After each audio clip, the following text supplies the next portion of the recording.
For several decades now, he had been regarded by colleagues as one of the 2 or 3 most influential field geologists in the survey, and in recent time, inevitably, as the grand old man of Rocky Mountain geology. The grand old man had a full thatch of white hair and crow's feet around pale blue eyes. He wore old gray boots with broken laces, brown canvas trousers, and a jacket made of horsehide. Between his hips was a brass belt buckle of the sort that suggests a conveyor. Ambiguously, it was scrolled with the word love. On his head was a 2-gallon Stetson with a braided horsehair band. He wore trifocals. There was stratigraphy even in his glasses. A remarkably broad geologist, he had worked on everything from geochemistry to structural geology, environmental geology to Pleistocene geology, stratigraphy to areal, A-R-E-A-L, geology and mapping, and he had published extensively in all these fields. In the Bronco, he seemed confined, a restlessness that derived from a lifetime of travel on foot or horseback. He was taking me across Wyoming at my request, looking at the rock in road cuts of the interstate, which in seasons that followed would serve as portals for long digressions elsewhere in Wyoming in pursuit of the geologies the road cuts represented. Once, in the Bighorn Basin, as we were rolling out our sleeping bags, I asked him what portion of the nights of his life he had spent out under the stars, and he answered, 1/3. A few minutes later, half asleep, he added a correction. Let's say 1/4. I want to be careful not to exaggerate. He rolled over and was gone for the night. I passed out more slowly, while my brain tumbled heavily with calculation. Love was about 70, and this, I figured, was something like his 6,000th night on the ground. Well, not precisely on the ground. One must be careful not to exaggerate. He has had the same old USGS air mattress for 40 years. When it was quite new, it sprang a leak. He poured evaporated milk in through the valve and stopped the leak. Now, as we crossed the North Platte River and ran on towards Rawlins in May, over the road were veils of blowing snow. This was Wyoming, not some nice mild place like Baffin Island. Wyoming, a landlocked Spitzbergen. And gently, almost imperceptibly, we were climbing. The snow didn't obscure the structure. We were running above, and in the road cuts among, strata that were leaning toward us. Strata that were influenced by the Rawlins uplift, which could be regarded as a failed mountain range. The Medicine Bow Mountains and the Sierra Madre stood off to the south, and while they and other ranges were rising, this one had tried too, but had succeeded merely in warping the flat land. The tilt of the strata was steeper than the road. Therefore, as we moved from cut to cut, we were descending in time, down section, each successive layer stratigraphically lower and older than the one before. Had this been a May morning 100 million years ago, in Cretaceous time, we would have been many fathoms underwater, in a broad arm of the sea, which covered the continental platform, reached across the North American craton, the stable interior craton, from the Gulf of Mexico to the Arctic Ocean. The North Platte, scratching out the present landscape, had worked itself down into some dark shales that had been black muds in the organic richness of that epicratonic sea. The salt water rose and fell, spread and receded through time.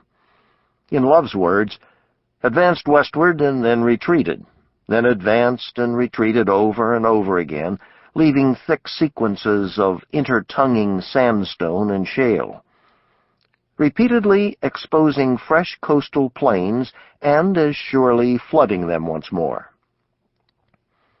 In what has become dry mountain country, vegetation rioted in coastal swamps.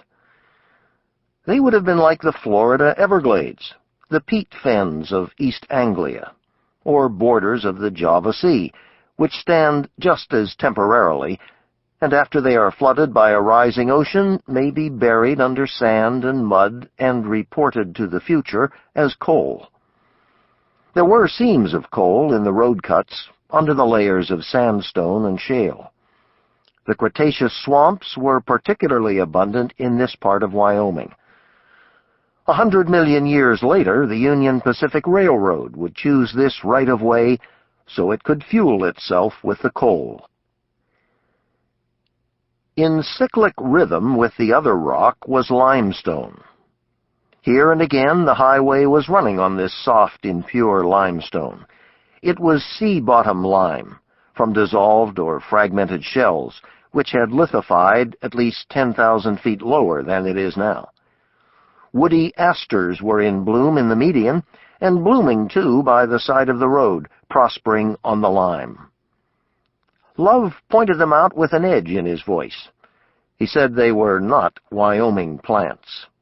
They had come into Wyoming with trail herds of cattle and sheep, and later in trucks and railroad cars bringing hay from hundreds of miles to the south.